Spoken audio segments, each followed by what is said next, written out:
Follow তো করা লাগবে। ফলো না কেমন ফলো কেমন করা হুজুর যায় তাহলে তো হুজুরের লাঠি ধরে ওয়াজ করা লাগবে। বাড়ি বাড়ি লাঠি নিয়ে যা কোথায় যে কাউকে খেদমত করলে বাড়ি খালি সারাদিন করে হুজুর পাগল, কিন্তু কাজে লাগাবো। আলহামদুলিল্লাহ,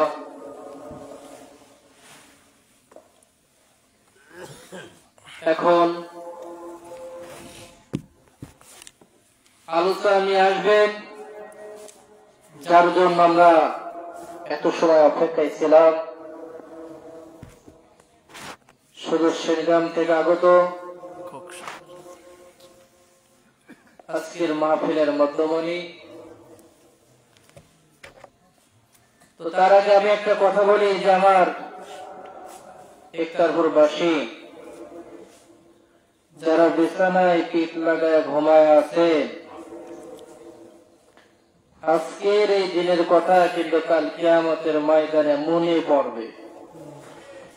এতটুকুই বলতেছে যে কাল কিয়ামতের ময়দানে আপনার মনে পড়বে যে আপনি বাড়ির পাশে কোরআনের আলোচনা হয় আর আপনি ল্যাপের ভিতর আরামে ঘুমান, শুয়ে থাকেন। আপনি হয়তো বলতে পারেন যে আমি তো শুনতেছি, বাড়ির ভিতরে শুনতেছি, এখানে যে রহমতের ওয়াদা আল্লাহ করেছে বাড়ি থেকে ওই ওয়াদা আছে নাই। তো যাই হোক, এই মুহূর্তে আলোচনা নিয়ে আসছেন খোকসা শ্রেণীগ্রাম হইতে আগত মাওলানা এম মোহাম্মদ মুস্তফা কুষ্টিয়া, বিশিষ্ট ইসলামী চিন্তাবিদ, সুমিষ্ট ভাষী বক্তা এবং ইসলামী সঙ্গীত শিল্পী মাওলানা এম মোহাম্মদ মুস্তফা কুষ্টিয়া। আমি হুজুরকে তার মূল্যবান আলোচনা করার জন্য সবিনয় অনুরোধ করছি।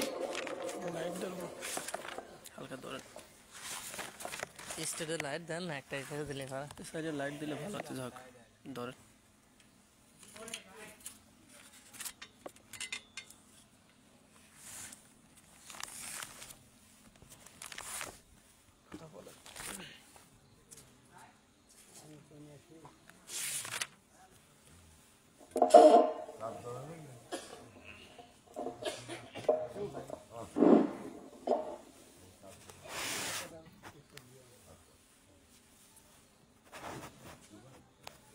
আসসালামু আলাইকুম ওয়া রাহমাতুল্লাহি ওয়া বারাকাতুহু। আপনারা সবাই কেমন আছেন? শীতের মধ্যে কি জমে গিয়েছেন? ঠিক আছেন? ঘুম ধরছে কার কার দেখি? ধরছে না? ইনশাআল্লাহ বেশি রাত আপনাদের কষ্ট দিব না। 11:30 পৌনে 12টা পর্যন্ত হবে ইনশাআল্লাহ। প্রস্তুত আছেন তো ইনশাআল্লাহ?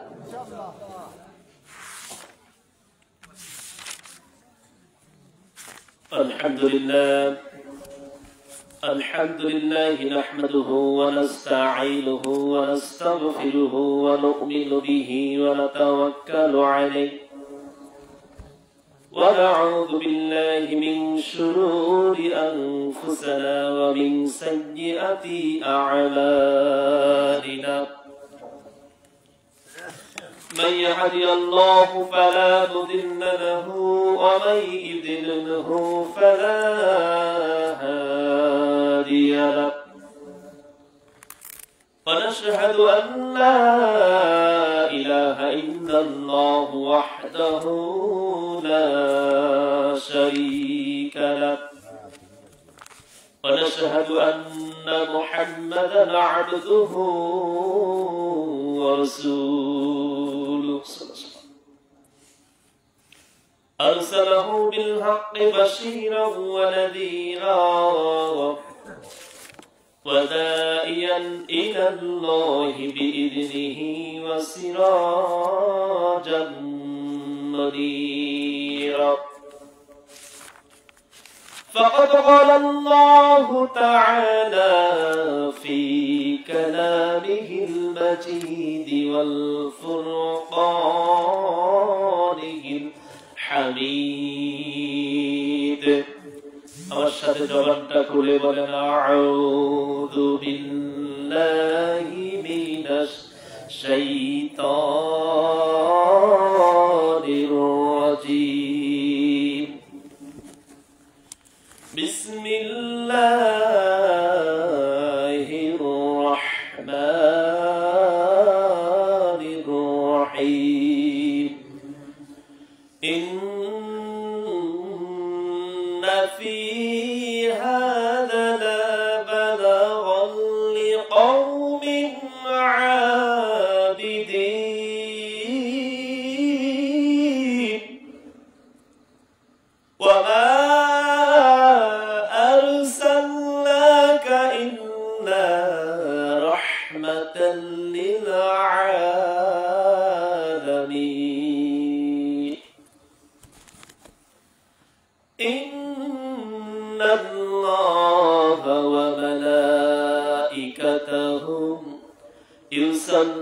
يصلون على النبي يا أيها الذين آمنوا صلوا عليه وسلموا تسليما اللهم صل على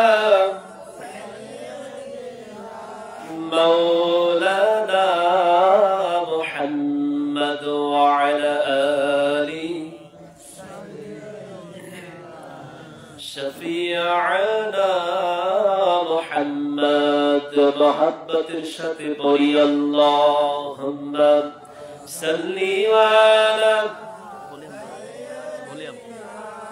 مولانا محمد وعلى آله سيدنا شفيعنا محمد كنجبيني মাটি আমার হবে গোরস্থান কুঞ্জবিনের মাটি আমার হবে গোরস্থান কাদের চোখের জলে আমি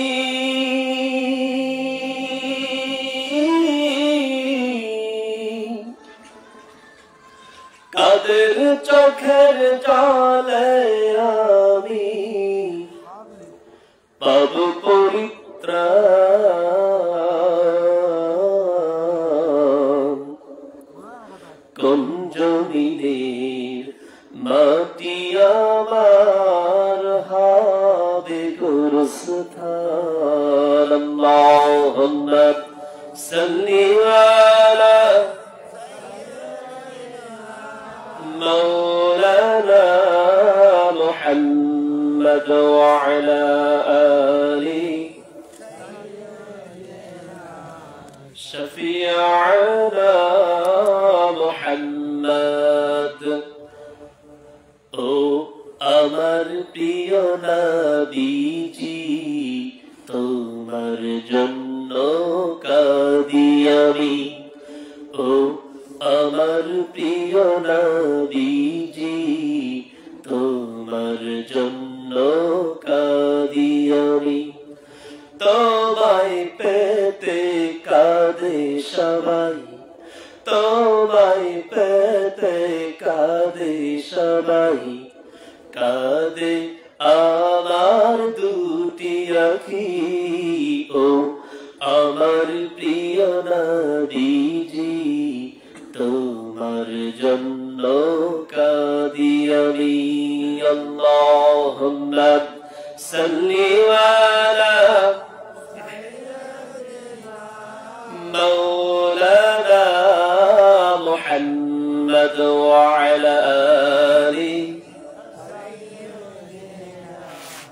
شفيعنا محمد بلغ العلا بكماله كشف الدجى بجماله حسنت جميع خصاله صلوا عليه وآله আমি যদি কখনো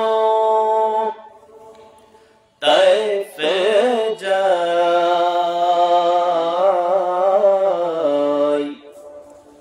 বলবো ডেকে মাটিকে নবীজির খুন ঝরেছে কোথায় বলে দাও আমাকে বলে দাও তাই প্রতিশোধের দাবানল জ্বালাবো হেথায় বালাগাল ওরা বিকামালিহি জামালিহি হাসনাতু জামিউ খিসালিহি সাল্লু আলাইহি ওয়া আলিহি আল্লাহুম্মা আমিন ربنا ظلمنا أنفسنا وإن لم تغفر لنا وترحمنا لنكونن من الخاسرين يا رب গহীন রাত কক্সা উপজেলার একতারপুর সন্ধ্যা থেকে পর্যন্ত আলেম ওলামা আলোচনা পেশ করেছেন কুরআন ও হাদিস থেকে আলোচনা করেছেন আল্লাহ রব্বুল আলামিন চারজন ওলামায়ে কিরাম আলোচনা পেশ করেছেন আমি আপনার নাখান্দা গুনাহগার গোলাম আপনার পাগল পারা উম্মতদের সামনে নিয়ে আল্লাহ নবীজির উম্মতদের সামনে নিয়ে আপনার বান্দাদের সামনে নিয়ে কিছু সময়ের জন্য বসেছি মেহেরবান পাক পরওয়ারদিগার খোদা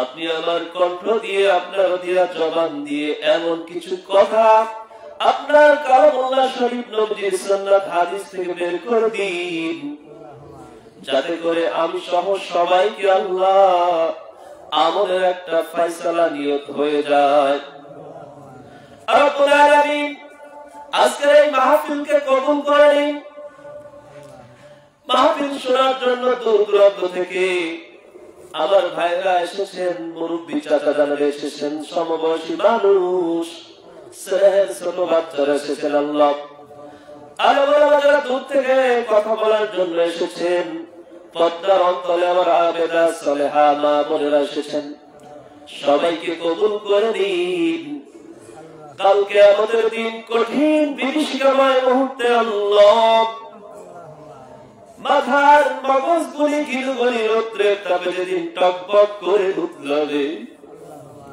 সূর্যের প্রখর তাপে জমিনটা পুরে তালা হয়ে যাবে কঠিন বিভীষিকাময় মুহূর্তে নবী কৃষ্ণ আজকের এই রিয়াজুল জান্নাত বেহেশতের বাগানের ওসিলায় আমাদেরকে মাফ করে দিয়ে আল্লাহ রব্বুল আলামিন না জানি কোন দিন হায়াতের সূর্য ডুবে যায় কিছুই তো পরকালের জন্য গোছাইতে পারি না রে মালিক এখন যদি মৃত্যু হয়ে যায় কি নিয়ে কবরে যাব মুনকার নাকিরের সওয়াল কেমনে জবাব দেব আল্লাহ মিজান ফুলসিরাত হাসর নাসর সব জায়গা ধরাকে জাহান্নামে পতিত হয়ে যাব ওগো দয়ার আল্লাহ আপনার কাছে ফরিয়াদ করি মৃত্যু তো হবেই হবে পালানোর পথ নাই অন্তত খাঁটি ঈমানদার মুমিন মুত্তাকি বানাইয়া আমাদেরকে মওত দিয়ে আল্লাহ হায়াতের সূর্য ডুবে যাওয়ার পূর্বক্ষণে আমাদের জবান দিয়ে শেষ কথাটুকু জারি করে দিন কালিমা লা ইলাহা ইল্লাল্লাহু মুহাম্মাদুর রাসূলুল্লাহ একটু গালি জিকির করি লা ইলাহা لا إله إلا الله لا إله لا إله إلا الله لا إله আল্লাহ তুমি দয়াময় করুণা ঘেরা আল্লাহ তুমি দয়াময় করুণা ঘেরা তব দয়াতে ওঠে চন্দ্র সূর্য তব দয়াতে ওঠে চন্দ্র সূর্য আসমান থেকে নামে বাড়ি ধারা আল্লাহ তুমি দয়াময় করুণা ঘেরা লা ইলাহা জোরে লা ইলাহা ইল্লাল্লাহ লা ইলাহা লা ইলাহা ইল্লাল্লাহ লা ইলাহা ওই বৃক্ষ দাঁড়িয়ে আছে সারি সারি অপরূপা ফুল দেখো ঝরছে তারি বৃক্ষ দাঁড়িয়ে আছে সারি সারি অপরূপা ফুল দেখো ঝরছে তারি মৌমাছি ভ্রমরের মৃত গুঞ্জন মৌমাছি ভ্রমরের মৃত গুঞ্জন মহামায় প্রকৃতি পাগল পারা আল্লাহ তুমি দয়াময় করুণা ঘেরা আল্লাহ তুমি দয়াময় করুণা ঘেরা তব দয়াতে ওঠে চন্দ্র সূর্য তব দয়াতে ওঠে চন্দ্র সূর্য আসমান থেকে নামে বাড়ি ধারা আল্লাহ তুমি দয়াময় করুণা ঘেরা লা ইলাহা জোরে লা ইলাহা ইল্লাল্লাহ লা ইলাহা লা ইলাহা ইল্লাল্লাহ লা ইলাহা লা ইলাহা ইল্লাল্লাহ মুহাম্মাদুর রাসূলুল্লাহ সাল্লাল্লাহু আলাইহি ওয়াসাল্লাম মুজতাদা মুহতারাম পিয়ারা হাজিরিন ইসলামী গজল শুনতে কি আপনাদের ভালো লাগে ইসলামী গজলগুলো শুনলে পরে আমাদের আখিরাতের রিমাইন্ডার দেয় কিছু কিছু ইসলামী গজল গান রয়েছে যেগুলো শুনলে পরে কলিজা হিট করে গায়ের পশমগুলো দাঁড়িয়ে যায় নৌকোগুলো দাঁড়িয়ে যায় ইনশাআল্লাহ মাঝে মাঝে আপনাদেরকে শোনাবো দুই এক কলি করে শোনাবো ইনশাআল্লাহ কারণ আমার ইসলামী সঙ্গীত ছোটবেলা থেকে খুব পছন্দের ছোটবেলা থেকে গেতাম এখনো মাঝে সাথে গাই যদিও ওয়াজের জগতে চলে এসেছি মাঝে মাঝে গাওয়ার চেষ্টা করি মুআজ্জাজ মুহতারাম আজকের মাহফিলের সম্মানিত সভাপতি যিনি চেয়ারকে আসন গ্রহণ করে চেয়ারে এই মাহফিলকে ধন্য করেছেন আল্লাহ সুবহানাহু ওয়া তাআলা সভাপতির নেক হায়াত বৃদ্ধি করেন বলেন আমিন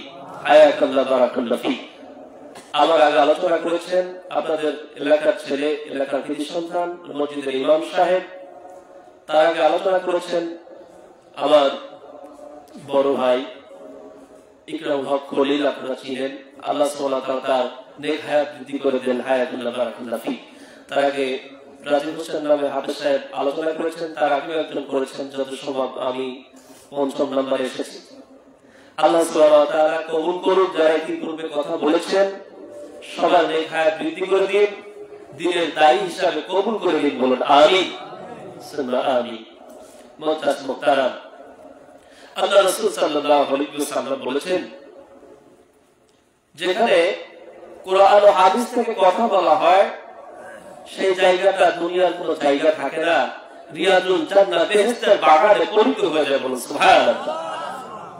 নবী আমার সোনার জগতে ঘোষণা করেন, যেখানে কোরআন ও হাদিসের কথা বলা হয়, ওই জায়গায় সর্বপ্রথম আল্লাহর রহমতের একদল ফেরেশতা চতুর্দিকে বৃত্ত আকারে দাঁড়িয়ে যায়। সুবহানাল্লাহ। মানে গোল করে দাঁড়িয়ে যায়, শুধু দাঁড়িয়ে থাকে না, তারা আল্লাহর রহমতের ক্যামেরা দিয়ে ভিডিও করতে থাকে। বলুন সুবহানাল্লাহ। এই আমলটাও কাল কিয়ামতের মাঠে দেখানো হবে, যে কারা কারা বসেছিল সুবহানাল্লাহ আলহামদুলিল্লাহ আল্লাহু আকবার পড়েছে। নবী পাক সাল্লাল্লাহু আলাইহি ওয়াসাল্লাম বলেন যে একদল ফেরেশতা, রহমতের ফেরেশতা, আনলিমিটেড, অসংখ্য ফেরেশতা চতুর্দিক থেকে আমাদের ঘিরাও করে দাঁড়িয়েছে। যেখানে কোরআন হাদিসের কথা বলা হয়, সেখানে রহমতের ফেরেশতা চলে আসে, একদল ঘিরাও করে দাঁড়ায়। এরপর আরেক দল আসে, তাদের কাঁধের উপর দিয়ে ঘিরাও করে দাঁড়ায়। সুবহানাল্লাহ। নবী বলেন এরপর আরো এক দল আসে, তাদের কাঁধের উপর দিয়ে ঘিরাও করে দাঁড়ায়। দাঁড়াইতে দাঁড়াইতে একদল আসে আর তাদের কাঁধের উপরে দাঁড়ায়, তার কাঁধের উপরে দাঁড়ায়, দাঁড়াইতে দাঁড়াইতে আল্লাহ আসমান পর্যন্ত থেকে যায়। বলুন সুবহানাল্লাহ। তারা সাক্ষী থাকে এবং ভিডিও ক্যামেরা করছে। আল্লাহ সুবহানাহু ওয়া তাআলা কাল কিয়ামতের মাঠে বিচারের দিন আমার আপনার এই আমলটুকু, আমরা যেখানে এসেছি কোরআন ও হাদিস শোনার জন্য এবং সুবহানাল্লাহ আলহামদুলিল্লাহ পড়ছি, এর আমলটুকু দেখাবেন আল্লাহ সুবহানাহু ওয়া তাআলা বড় পর্দায়। কে কে আমরা এখানে ছিলাম? বলুন সুবহানাল্লাহ। তাহলে আমরা এখানে বসে আছি যত সময়, জান্নাতি মানুষ তত সময়। বলুন সুবহানাল্লাহ। কারণ নবীজি যার জিন্দেগীর 63 বছর জিন্দেগিতে কোনো মিথ্যা কথার প্রশ্রয় নেই, সেই রাসূল বলছেন যেটা দুনিয়ার জায়গায় কোরআন হাদিসের কথা বলা হয় আর দুনিয়ার জায়গা থাকে না, রিয়াজুল জান্নাত বেহেশতের বাগানে পরিণত হয়ে যায়। বলুন সুবহানাল্লাহ। তাহলে আমরা যতক্ষণ এখানে বসে আছি বেহেশতি মানুষ, কি বলেন? ইনশাআল্লাহ আমরা বেহেশতি মানুষ আশা করা যায়। শুধু কি তাই?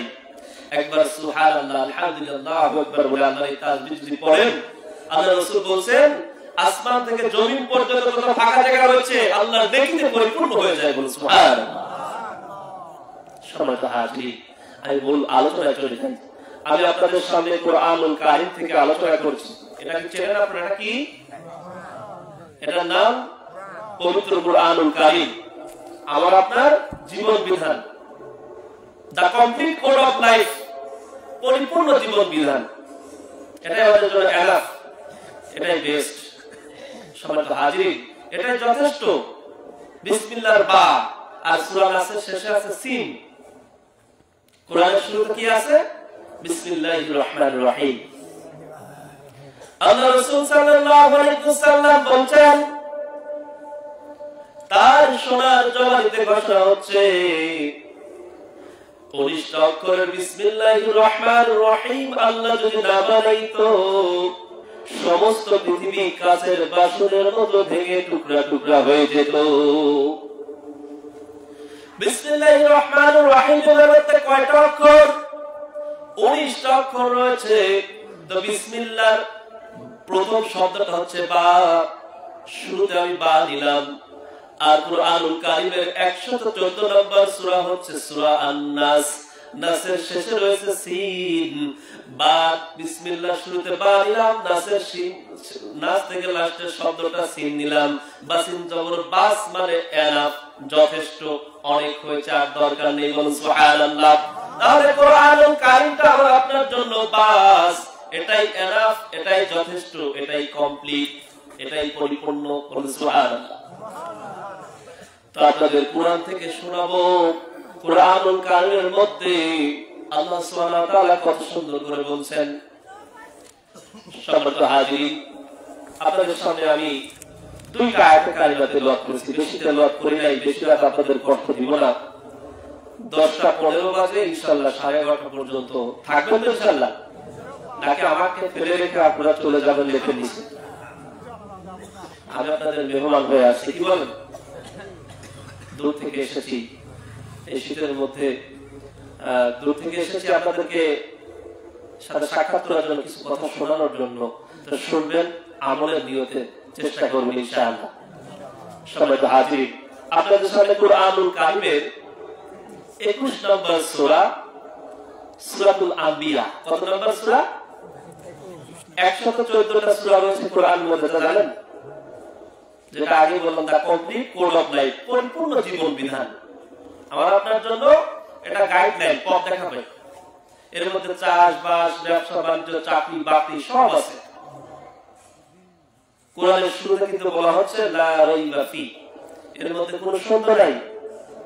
অনেক বইয়ের মধ্যে বলা হচ্ছে যে শুরুতে ভূমিকার মধ্যে থাকে, এর মধ্যে ত্রুটি বিচ্যুতি থাকতে পারে, ভুল হলে মার্জনা করবেন, ধরিয়ে দেবেন, পরবর্তী সংস্কারে আমরা ভুল সংশোধন করার চেষ্টা করবো ইনশাআল্লাহ। এরকম ভূমিকার মধ্যে থাকে, বইয়ের শুরুতে থাকে। লেখকের কিছু কথা, প্রকাশকের কিছু কথা ওখানে লেখে যে আমাদের ছাপাগত কারণে, কম্পিউটার কম্পাইজ করার কারণে কিছু ভুল আকার ওকার থাকতে পারে, আমাদেরও হতে পারে।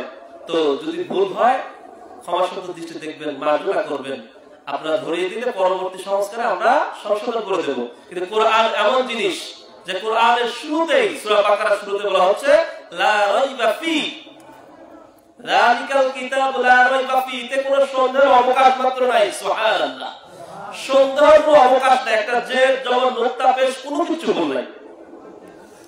কোরআনুল কারীম পরীক্ষা করার জন্য আমেরিকার একদল বিজ্ঞানী অনেকবার চেষ্টা করেছে। বড় বড় কম্পিউটার, পৃথিবীর বুকে বড় কম্পিউটার রয়েছে, শক্তিশালী হাই স্পিডের কম্পিউটার রয়েছে, সুপার কম্পিউটার। এই সুপার কম্পিউটারের মধ্যে গীতা দেওয়া হয়েছে হিন্দুদের, বলা হয়েছে রং ভুল। এরপরে বাইবেল দেওয়া হয়েছে খ্রিস্টানের, বলা হচ্ছে রং ভুল আছে। অনেক অনেক ধর্মগ্রন্থের কিতাবগুলো দেওয়া হয়েছে, কিছু না কিছু ভুল রয়েছে। যতবার আমেরিকার একদল বিজ্ঞানী কোরআনুল কারীম সুপার কম্পিউটারের মধ্যে ঢুকাইছে, বলছে the right, absolutely right, absolutely right, একেবারে সঠিক, নির্ভুল, এতে কোনো সন্দেহ নাই, কম্পিউটার বলেছে। আল্লাহ সুবহানাহু ওয়া তাআলা বলছেন যালিকাল কিতাবু লা রাইবা ফি, এর মধ্যে কোনো সন্দেহ নাই, সন্দেহের অবকাশ মাত্র নাই। এটা হুদাল লিল মুত্তাকিন, মুত্তাকিদের জন্য হেদায়েতের পথ, পথ দেখাবে এটা কোরআনুল কারীম। সুবহানাল্লাহ। যদি কোরআনকে বলেন ও কোরআন তোমার বাড়ি কোথায়, কোথা থেকে এসেছো কোরআন, এই জমিনে আসার আগে তোমার বাড়ি কোথায় ছিল, কোরআনুল কারীম কত সুন্দর উত্তর দিচ্ছে, বাল হুয়া কুরআনুন মাজিদ ফি লাওহিন মাহফুজ, আমার বাড়ি হচ্ছে লাহমে মাহফুজ, সেখানে সংরক্ষিত স্বরূপ থেকে আমি কোরআন দুনিয়ার বুকে এসেছি। বলুন সুবহানাল্লাহ। কোরআনের মধ্যে এটা দেখে মনে হচ্ছে যে একটা বই, কাগজের তৈরি বই, কিন্তু না না না, কোরআনটা হচ্ছে জিন্দা। কোরআনের মধ্যে একটা সূরা রয়েছে, সূরাতুল ইয়াসিন। এই সূরা ইয়াসিন হচ্ছে কোরআনের রূহ, জান। আর একটা সূরা শুরুতে রয়েছে সূরাতুল ফাতিহা, এর কিন্তু অনেকগুলো নাম আছে। একটা নাম হচ্ছে ফাতিহা, সূরাতুল শিফা, উম্মুল কোরআন। উম্মুল শব্দের অর্থ হচ্ছে মা, উম্মুল কোরআন মানে কোরআনের জননী, কোরআনের মা। সুবহানাল্লাহ।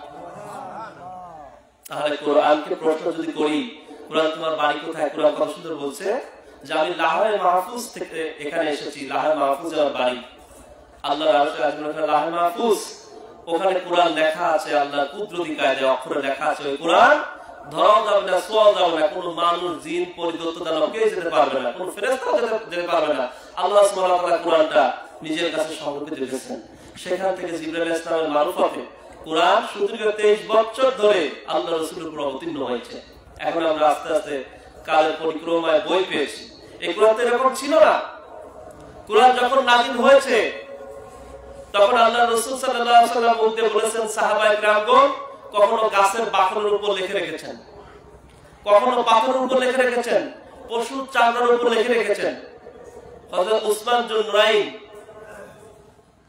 দুইটা নূরের মালিক, মানে দুইটা আলো মালিক, নবীজি দুইটা মেয়েকে বিবাহ করেছিলেন। সুবহানাল্লাহ। ইসলামের তৃতীয় খলিফার আমলে, উসমানের আমলে কোরআন সংরক্ষিত করা হয়, সংকলন করা হয়, এক জায়গায় করা হয়।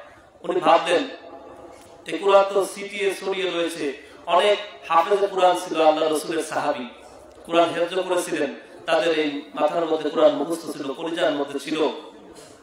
তো তো এরা যদি মৃত্যুবরণ করে ইন্তেকাল করেন কোরআন তো চলে যাবে, আর পাওয়া যাবে না।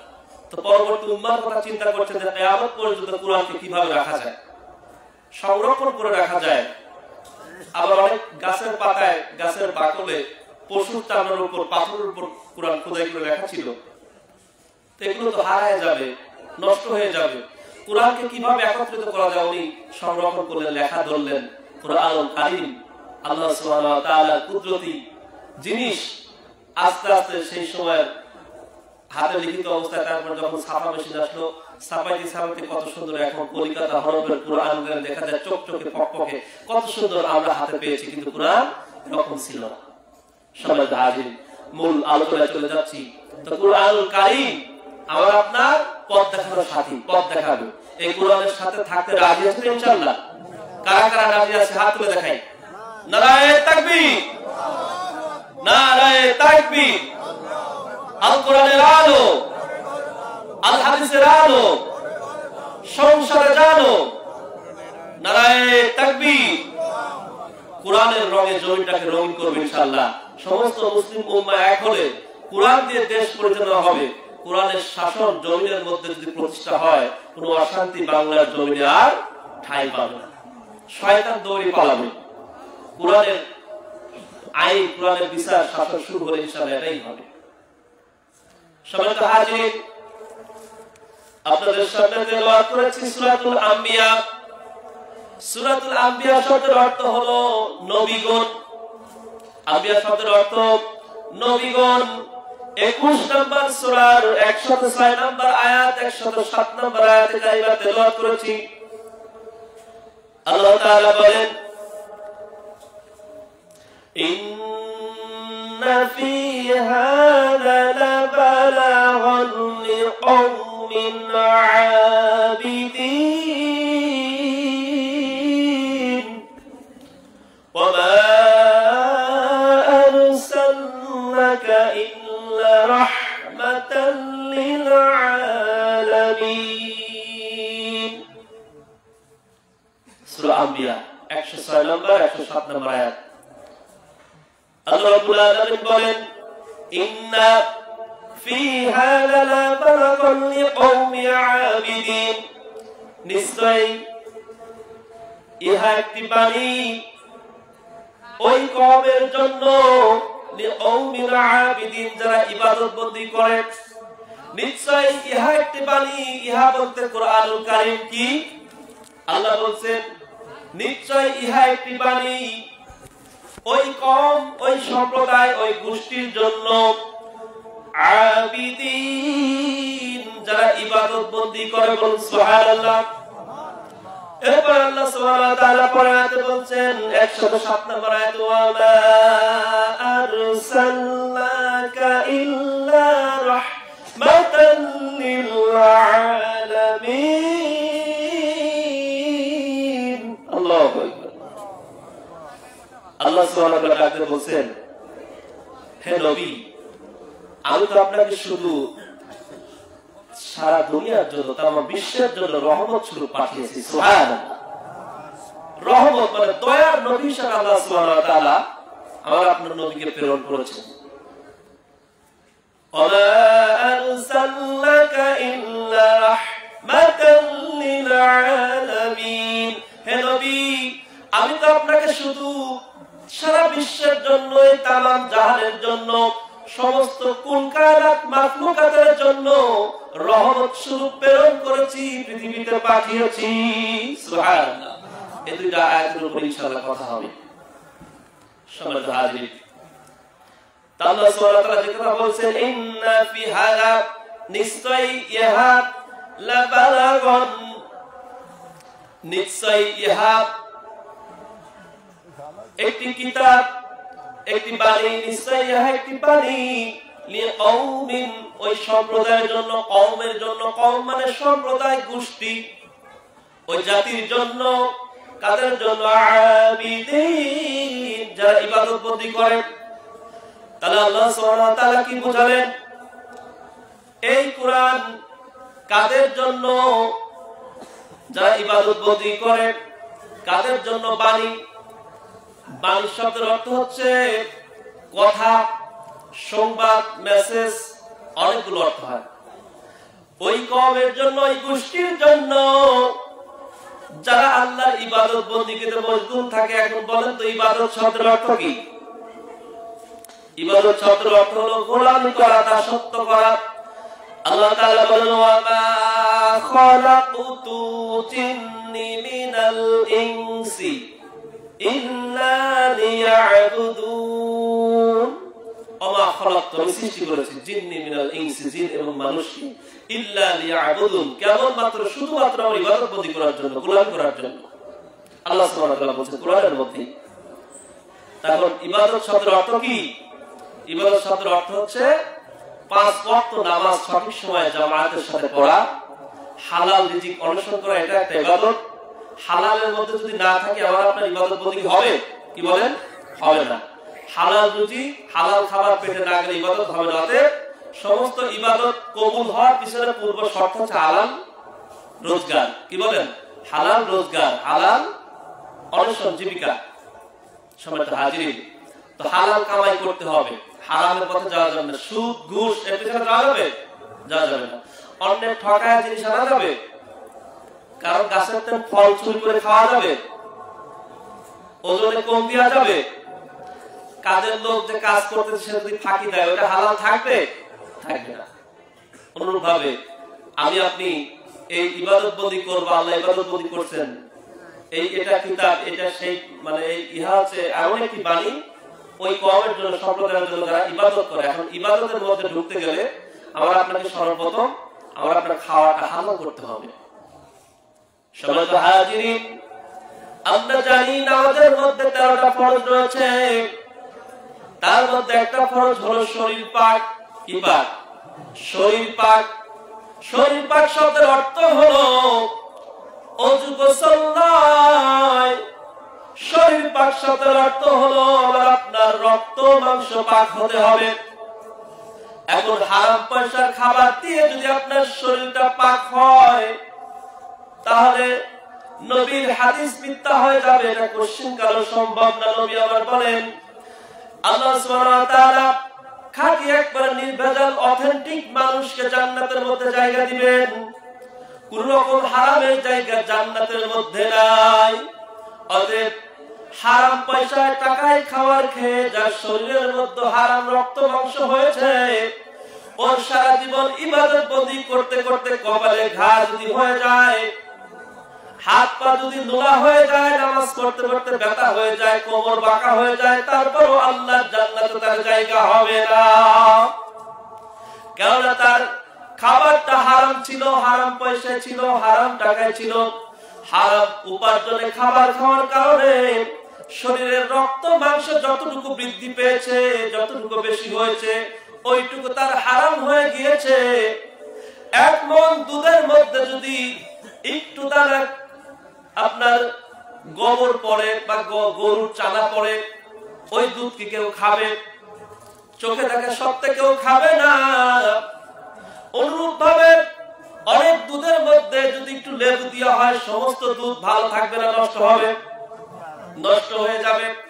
আমার আপনার ইনকাম ভালো আছে, আমি খেটে খাই, পরের বাড়ি কামলা দি খাই, ব্যবসা করি, চাকরি করি, রিক্সা চালায় খাই, সবই ঠিক আছে।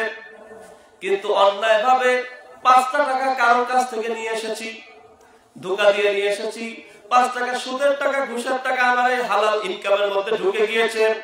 1 মণ দুধের মধ্যে যদি একটু লেবু দিলে দুধ নষ্ট সব হয়ে যায়, একটু গরুর চানা পড়লে সব দুধ নষ্ট হয়ে যায়। অনুরূপ ভাবে ভালো সম্পদের মধ্যে, হালাল কামাইয়ের মধ্যে 2টা টাকা 5টা টাকা যদি হারাম পয়সা ঢোকে, সমস্ত টাকা পয়সা আপনার হারামে পরিণত হয়ে যায়। ওই টাকার ইবাদত বন্দেগী আপনি যতই করেন, দান সদকা করেন, কোশ্চিনকালেও আল্লাহ দান কবুল করবেন না। লক্ষ কোটি টাকা দান করতে পারেন, আপনার টাকা সব হারাম হয়ে গিয়েছে 5টা টাকা 2টা টাকার জন্য। আল্লাহর কাছে তাওবাতুন নসুহা করতে হবে। আর ওই সম্পদটা যত সম্ভব আল্লাহর কাছে কাটাকাটি করে যতটুকু সম্ভব আপনি গরিব দুঃখী এতিম মিসকিনের মধ্যে বিলায় দেওয়ার চেষ্টা করবেন। আবার নতুন করে শুরু করবেন, তবে আল্লাহর কাছে একেবারে মন থেকে তওবা করে, তাওবাতুন নসুহা, বিশুদ্ধ তওবা করে শুরু করবেন। এটাই হলো ইবাদতের কথা বলছিলাম। তার মানে আমার আপনার খাবারটা হতে হবে হালাল।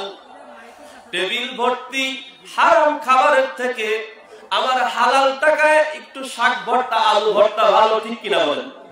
টেবিল ভর্তি খানা রয়েছে, মাছ, গোস্ত, পোলাও, হরেক রকমের তরকারি। কোনটা তুই কোনটা খাবো দেখলে পরে কলিজাটা ঠান্ডা হয়ে যায়, চোখ ভরে যায়, মন ভরে যায়। কিন্তু না না না, শুনে রেখে দেন, জেনে রেখে দেন বন্ধুরা আমার, ভাইরা আমার, টেবিল ভর্তি হারাম খাবার ওটা আমার জাহান্নামে যাওয়ার জন্য। আর আমার হালাল টাকায় কামাই করা মাথার ঘাম পায়ে ফেলে একটু পুঁটি মাছ, একটু শাক ভর্তা, আলু ভর্তা, ওটা খেয়ে আমি আমার জান্নাতে যাওয়ার রাস্তা খুঁজে পাবো। সুবহানাল্লাহ। এজন্য চেষ্টা করবেন, হারাম টাকার খাদ্যখানা অনেক রয়েছে, সুদ, ঘুষ, এরা যারা খায় বাজারের বড় মাছটা তারাই পায়, ঠিক কিনা? যারা সুদ খায়, ঘুষ খায়, অন্যকে ধোঁকা দিয়ে নিয়ে আসে, বাজারের সেরা মাছটা তারাই নিয়ে আসে। আর যে রাত দিন এক করে পরিশ্রম করছে কিন্তু হারামের দিকে যায় না, পরের বাড়ি কাজ করে, ধান কাটে, মাটি কাটে, রিক্সা ভ্যান চালায়, ইট ভাটায় কাজ করে, ঈদের মাথার ঘাম পায়ে ফেলে টাকা দিয়ে বড় বড় মাছ খাওয়া হয় না। একটু পুঁটি মাছ নিয়ে আসে না, একটু আপনার ওই শাক, কোন শাক, কলমি লতা, এগুলো লতার শাক হোক, কলমি শাক হোক, লাল শাক, পালং শাক, এগুলো পাইলে নিয়ে আসে। এখন অনেক মানুষকে দেখেছি আমাদের দিকে আছে, আপনাদের দিকে নাই, মনে হয় নাই। সারাদিন কাজকর্ম করে গামছার এক মাথায় তরি তরকারি বাঁধে, অন্য মাথায় চাল নিয়ে আসে, আছে কিনা? আমি ছোট্টবেলা থেকে পর্যন্ত এখন অনেক মানুষকে দেখি যারা দিন আনে দিন খায়, তাদের খাবারটা হালাল, তাদের ইবাদত বন্দেগী করলেও আল্লাহ সুবহানাহু ওয়া তাআলার কাছে পৌঁছে যাবে। আর যারা মানুষকে ধোঁকা দিয়ে নিয়ে আসে, মানুষের চোখে ধোঁকা দেয়, অন্যের জমি ঠেলে খায়, মসজিদের মধ্যে আল্লাহু আল্লাহু করে জিকির করে, দম ফেলায়, কিন্তু সকাল বেলায় কোদাল ঘাড়ে অন্যের জমি ঠেলতে ঠেলতে আয়লি রাখে না। এমন অনেক আল্লাহর বান্দা আছে, বিদেশ থেকে ছেলে টাকা পাঠায়, টাকাটা ব্যাংকের মধ্যে রাখে। বুঝলি বলি, চাচা আপনি করেন কি? কই তো বাবা, কিচ্ছু করি না। ছেলে টাকা পাঠায়, ব্যাংকে ৫-১০ লাখ টাকা রয়েছে, ওই মাসে মাসে যা লাভ আসে ওই খাই আর আল্লাহর ইবাদত বন্দি করি। একদিন এক চাচাকে বললাম, ও চাচা, এরা তো সুদ হয়ে যায়। কয় কি বলো বাবা, সুদ হবে কেন? ছেলে টাকা পাঠায়, ব্যাংক বিদেশ থেকে পাঠায়, ছেলে সিঙ্গাপুর গেছে, টাকা জমাইতে জমাইতে ৫-১০ লাখ হয়ে গেছে, ওখান থেকে মাসে প্রায় ৫০,০০০-১ লাখ টাকা লাভই আসে। ওটা দিয়ে আমি আর তুমি, তোমার চাষি খাই আর মসজিদের মধ্যে ইবাদত বন্দি করি, মেয়ে বাড়িটাই ঘুরি, হাত খরচ, এই আর কি। চাচা পরিষ্কার সুদ, ব্যাংকের টাকা যে লাভ আসে, মুনাফা আসে, ওটা সুদ। এরকম করে অনেকে চলে। ওই ইবাদত বন্দি কবুল হবে? আমি আপনাদেরকে সূরা আম্বিয়ার ১০৬ নম্বর আয়াত থেকে বলছিলাম, আয়াতের অনুযায়ী কথা আসে। তো ইবাদত বন্দি করতে হবে, এই বাণী ওই কওম, ওই সম্প্রদায়ের জন্য যারা আল্লাহর ইবাদত বন্দি করে, এটা বলছিলাম। নিশ্চয়ই ইহা সেই বাণী ওই কওম, ওই সম্প্রদায় গোষ্ঠীর জন্য যারা ইবাদত বন্দি করে, আবিদিন, যারা ইবাদত বন্দি করে। সবাই হাজিরিন, তাহলে আমাদের টাকাটা অবশ্যই হালাল হতে হবে। আমি জমি কর রাখবো না, সুদ হয়ে যাবে। কিস্তির টাকা উঠাবো না, এটা সুদ হয়ে যাবে। অনেকে কিস্তির টাকা ওঠায় না, একটা লোন নিয়ে আবার কিস্তি দেয়, পরিষ্কার সরাসরি সুদ। কিস্তির মধ্যে যাবেন না, ব্যাংকের মধ্যে টাকা রাখবেন, ইসলাম ব্যাংকে রাখবেন। ইসলাম ব্যাংকে আমাদের সুদ নেই, অন্য ব্যাংকে রাখবেন না, ওখানে লাভ কম হয় বলে বাঙালি ইসলাম ব্যাংকে যায় না। গ্রামীণ ব্যাংকে বাংলাদেশের বড়, সব থেকে বড়, বেশি সুদ ওখানে রাখে। সোনালী ব্যাংকে রাখে, জনতা ব্যাংকে রাখে, বিভিন্ন জায়গায় রাখে, ওখানে মালটা বেশি পাওয়া যায়। আর ইসলাম ব্যাংকে যে হুজুরদের ব্যাংক, শরিয়া মোতাবেক, ইসলাম মোতাবেক চলে, ওখানে লাভ বেশি নাই। আপনার টাকা খাটায় ব্যবসা করে যা হবে তাই পাবেন, ওখানে লাভ কম, ওদিকে বাঙালি যায় না। মানে সব বুঝি, লাভ বুঝি, ভালো মন্দ খাওয়া বুঝি, পোশাক বুঝি, কুরআন হাদিস বুঝতে গেলে যত মাথা ব্যথা, ঠিক কিনা? কুরআন হাদিস বুঝতে গেলে অ্যালার্জি হয়, চুলকায়, কিন্তু এটা না মেনে জান্নাতে যেতে পারবেন? আশিকে রাসূল দাবি করি, নবীর মহব্বত করি, নবীর কোন সাহাবী এরকম কুরআন মানে দেখেন তো কোরআন তারা বুকের মধ্যে রাখছে, বুকে ধারণ করছে, জীবন বিধান হিসেবে তারা মানছে কোরআনকে। সম্মানিত হাজিরিন, তাহলে কোরআন আমাদের জন্য পথ দেখানোর সাথী, এটা জান্নাত পর্যন্ত আমরা আপনাকে নিয়ে যাবে যদি কোরআন অনুযায়ী জীবনটা গড়তে পারি, ঠিক কিনা? কোরআনের রঙে আমার জীবনটা রঙিন করতে পারি। সম্মানিত হাজিরিন, তাহলে আমরা এতটুকু বুঝতে পারলাম যে আমার আপনার ইবাদত যদি কবুল হওয়ার পিছনে পূর্ব শর্ত হচ্ছে কি? হালাল রুজি অন্বেষণ করতে হবে, হালাল কামাই করতে হবে। সেটা আপনার 5 টাকা 10 টাকা যাই আপনি পারেন, যতটুকু পকেটে থাক ওইটুকু ভালো, শুকরিয়া আদায় করবেন। আল্লাহ সুবহানাহু ওয়া তাআলা সূরাতুল ইব্রাহিমের 7 নম্বর আয়াতে বলছেন, লা ইন শাকারতুম লা আযীদান্নাকুম ওয়া লা ইন কাফারতুম ইন্না আযাবি লাশাদীদ। আল্লাহু আকবার। আল্লাহ বলছেন, লা ইন শাকারতুম লা আযীদান্নাকুম, গোলাম রে, নিয়ামত পেয়ে তুমি যদি শুকরিয়া আদায় করো রে গোলাম, একবার মুখটা ফুটে বলো আলহামদুলিল্লাহ, আল্লাহ আমাকে খাওয়াইছেন, আল্লাহ আমাকে ভালো রেখেছেন। ও গোলাম, ও আমার বান্দা রে, আমি আল্লাহ তোমাকে বরকত দিয়ে সেটা আরো বাড়ায় দিব। বলুন সুবহানাল্লাহ। ওয়ালা ইন কাফারতুম, যদি আমার সঙ্গে কুফরি করো, বেশি বোঝার চেষ্টা করো, আমার সঙ্গে গাদ্দারি করো, ইন্না আযাবি লাশাদীদ, ও গোলাম, তোমার জন্য কঠিনতম আযাব আমি আল্লাহ প্রস্তুত করে রেখেছি, রেডি করে রেখেছি। অচিরেই তোমাকে পাকড়াও করবে রে গোলাম, শুধু কবরের মধ্যে একবার ঢোকো, ঠিক কিনা? সূরা ইব্রাহিমের 7 নম্বর আয়াত আল্লাহ সুবহানাহু ওয়া তাআলা এই কথাই বলছেন। আল্লাহ আপনাকে আল্লাহ সুবহানাহু ওয়া তাআলা যতটুকু রেখেছেন, ভালো রেখেছেন, ভালো খাচ্ছি, ভালো পড়ছি, একবার মুখ দিয়ে যদি বলি আলহামদুলিল্লাহ, আল্লাহ আমাকে ভালো রেখেছেন, আমি ভালো আছি, আল্লাহ নিয়ামতটা আরো বাড়ায় দিবেন, বরকত দিবেন, লাভ হয়ে যাবে। আপনি ছোট্ট একটু ব্যবসা করেন, ছোট্ট একটা চায়ের দোকান, পানের দোকান আপনার আছে, দিন শেষে যে ইনকাম হয়, টাকা পয়সা হিসাব করে দেখলেন এই আমার আসল ছিল, আজকে কয় টাকা লাভ হয়েছে, আপনি মুখ দিয়ে যদি একটা বার পড়েন আলহামদুলিল্লাহ, আল্লাহ রাজি হয়ে যায়, খুশি হয়ে যায়, আপনার বরকত দিয়ে ব্যবসাটা আরো বাড়ায় দেয়। বলুন সুবহানাল্লাহ। আর যদি আপনি ভাবেন যে আমার ছোট্ট পানের দোকান, চায়ের দোকান, একটা উদাহরণ দিচ্ছি, চায়ের দোকান, পানের দোকান উদাহরণ দিচ্ছি, এক্সাম্পল, যে আমার ছোট্ট চায়ের দোকান, পানের দোকান, আমার যদি ওই বিল্ডিং এর মধ্যে, মার্কেটের মধ্যে বড় একটা ব্যবসা থাকতো, বড় কসমেটিকের দোকান, মুদিখানার দোকান থাকতো, হাজার হাজার টাকা ইনকাম করতে পারতাম, কেন আল্লাহ আমাকে গরিব বানালো? আমি কেন গরিব হলাম? এই সামান্য কয়টা টাকা দিয়ে আমি ব্যবসা করি, এই ছোট্ট দোকান, কয় টাকা মাত্র ইনকাম হয়, আমাকে আল্লাহ পারলে ওই বড়টা দিতে পারতেন। আল্লাহ কেন আমাকে গরিব করলেন? আল্লাহ আমার সাথে এটা ঠিক করলেন না, আমাকে আল্লাহ বড়লোক বানাইতে পারতেন। আল্লাহ আমার প্রতি অবিচার করছে। আল্লাহ বলছেন, ওয়ালা ইন কাফারতুম, তুমি আমার সঙ্গে কুফরি করলে রে গোলাম, আমার সঙ্গে নাফরমানি করলে, গাদ্দারি করলে, বেশি বোঝার চেষ্টা করলে, পরিণাম কি? ইন্না আযাবি লাশাদীদ, কঠিনতম আযাব তোমার জন্য আমি প্রস্তুত করে রেখেছি, শুধু মরো, মরো, মরিয়ে দেখো কেমন লাগে, কবরে ঢুকে দেখো, কানা ঠসা ফেরেশতার গুতো খালি তখন বুঝবা, ঠিক কিনা? কবরের মধ্যে একটা অন্ধ আর একটা বধির ফেরেশতা রয়েছে, আযাবের ফেরেশতা। অন্ধ যে চোখে দেখতে পায় না, আর বধির মানে ঠসা, লোহার মুগুর, 80 মণের মুগুর দিয়ে এমন একটা খাই দিবে, 70 গজ মাটির নিচে চলে যাবে, বড় বড় লক বিশিষ্ট, চারা বড় বড়, মাথার ঘিলুর মধ্যে ঢোকায় যে টানি উঠাবে, পালাসিস কোথায় তোর এখনই? না না, ঘিলুর মধ্যে আপনার আঙুল ঢুকায় দিয়ে, চারা বড় বড় লোক ঢুকায় দিয়ে উঠাবে, আবার দিবে, কানা চোখে দেখবে না, ঠসা কানে শুনবে না, চলতে থাকবে। কঠিনতম আযাব, হরেক রকমের আযাব রয়েছে। নামাজ আমি আপনি পড়ি না, নামাজ কেন পড়ি না? বন্ধুরা আমার, ভাইরা আমার, আল্লাহ নবী সূরার জবানিতে ঘোষণা করছেন, বেনামাজির কবরে কঠিনতম আযাব আল্লাহ প্রস্তুত করে রেখেছেন। আযাবের মধ্যে এমনটা রয়েছে 99টা সাপ বেনামাজির কবরে ছেড়ে দেওয়া হবে। নামাজ পড়েন ইনশাআল্লাহ? পড়েন? ইশারের নামাজ পড়েছেন?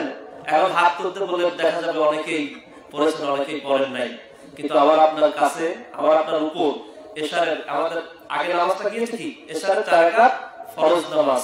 এই ইশারের 4 রাকাত ফরজ নামাজ আমার আপনার জন্য ফরজ আইন ছিল, অকাট্য ফরজ, করতেই হবে।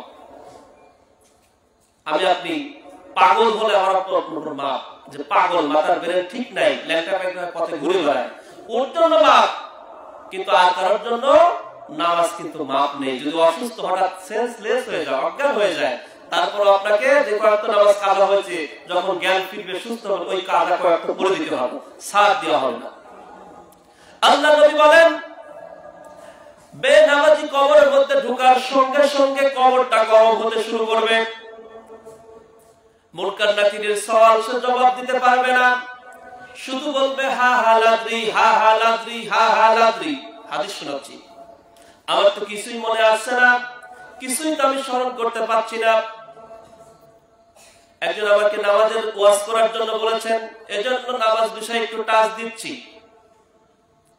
আমার মূল আলোচনা কিন্তু সামনে একটা আয়াতের সামথিং কিছু আলোচনা করেছি, সূরা আম্বিয়ার আরো 107 নম্বর আয়াতের আলোচনা সামনে আছে, শুনবেন তো ইনশাআল্লাহ?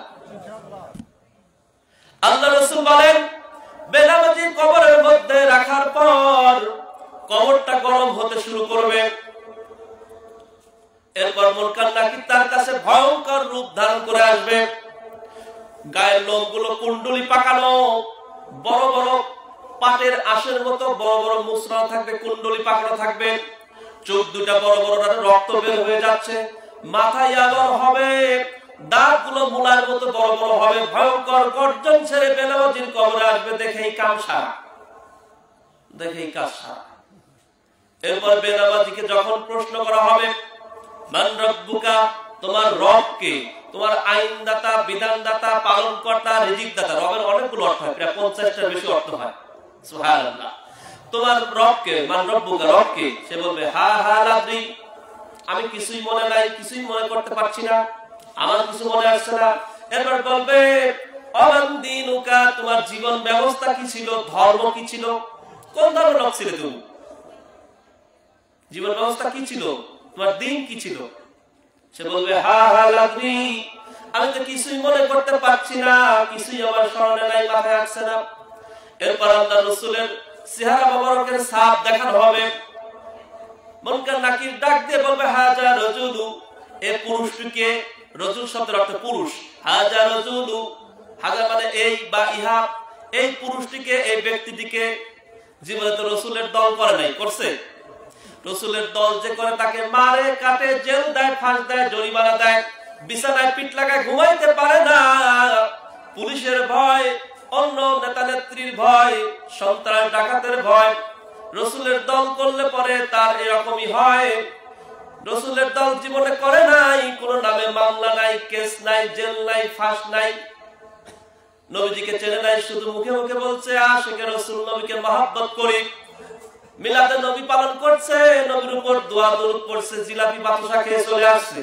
আর নবীজির সুন্নাত তার মুখের মধ্যে নাই, নবীজির সুন্নাত টুপি মাথায় নাই, জুব্বা গায়ে নাই, নবীর দল জীবনে করে নাই, নবীকে চিনবে না, বলবে হাজা রাজুল, ওই ব্যক্তিকে, পুরুষটিকে। মুনকার নাকিরের প্রশ্নের জবাবে বলবে হা হা লাদ্রি, হা হা লাদ্রি, কিছুই মনে আসছে না। আল্লাহ বলবে কায়দা মতো দুর্মুখ কসর মাথায়, দুর্মুখ কায়দা মতো কসো, এমন এক কসম দেবে 70 গজ মাটির নিচে চলে যাবে। শুধু কি তাই? আল্লাহ নবী বলেন বেনামাজির কবরের মধ্যে এমন একটা অবস্থা হবে, মুনকার নাকির চলে যাওয়ার পর থেকে আযাব শুরু হয়ে যাবে। এমন আকারে চাপ দিবে, মাটির চাপ, ডাইনের মাটি বামে মেশবে, বামের মাটি ডাইনে মেশবে, মাথার দিকের মাটি পায়ের দিকে মিশবে, পায়ের দিকের মাটি মাথার দিকে মিশবে। এমন আকারে আলিঙ্গন করবে বন্ধুরা আমার, এমন আকারে চাপ দিবে। নবী আমার দেখান, হাত দিয়ে দেখান, এক পাজরের হাত দিয়ে অপর পাজরের মধ্যে এভাবে ঢুকে যাবে। আল্লাহু আকবার। মিসমার করলাম শুধু এই সংসার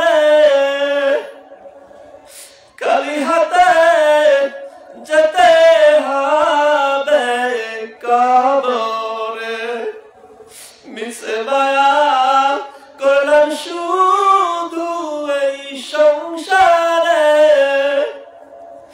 খালি হাতে যেতে হবে কবরে। সাপে কাপে গুরজু মারবে হায় রে হায়, আগুন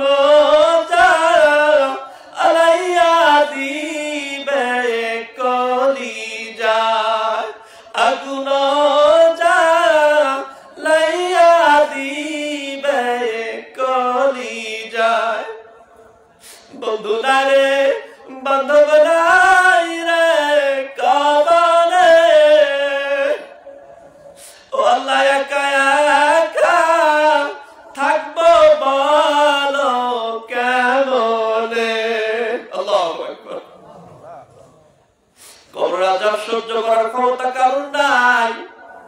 নবী আমার বলেন এক পাথরের হাত অপর পাথরের মধ্যে এমন করে ঢুকে যাবে, মাথার দিকের মাটি পায়ের দিকে মিশবে, পায়ের দিকের মাটি মাথার দিকে মিশবে, ডাইনের মাটি বামে, বামের মাটি ডাইনে, এমন আকারে আলিঙ্গন করবে।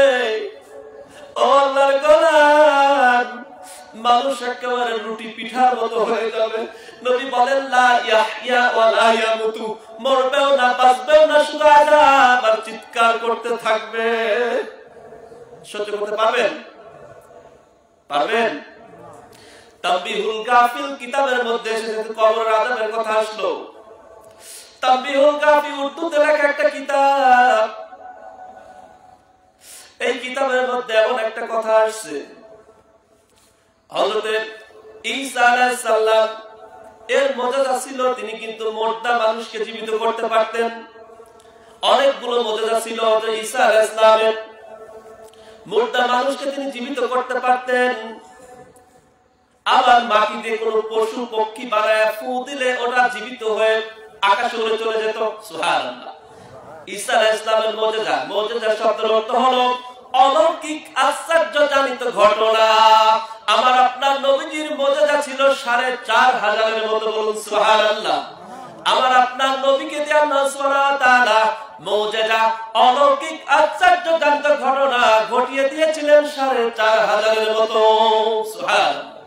ঈসা আলাইহিস সালামের মুজিজা ছিল তানবীহুল গাফিল কিতাবের মধ্যে এসেছে। তিনি কিন্তু মুর্দা মানুষকে জীবিত করতে পারতেন। হঠাৎ করে তার উম্মতরা বলল, ও আল্লাহর নবী ঈসা, আপনি সচরাচর জীবিত করেন, কবর থেকে ১ সপ্তাহ, ২ সপ্তাহ, ১ মাস, ২ মাস, ৬ মাসের আগের লাশ। ও আল্লাহর নবী ঈসা, আপনি যদি বহু যুগ আগের একটা লাশ কবর থেকে উঠায় জীবিত করে আমাদের দেখাইতে পারতেন, আমরা সবাই আপনার উপর ঈমান এনে পড়ে নিতাম লা ইলাহা ইল্লাল্লাহু ঈসা রূহুল্লাহ।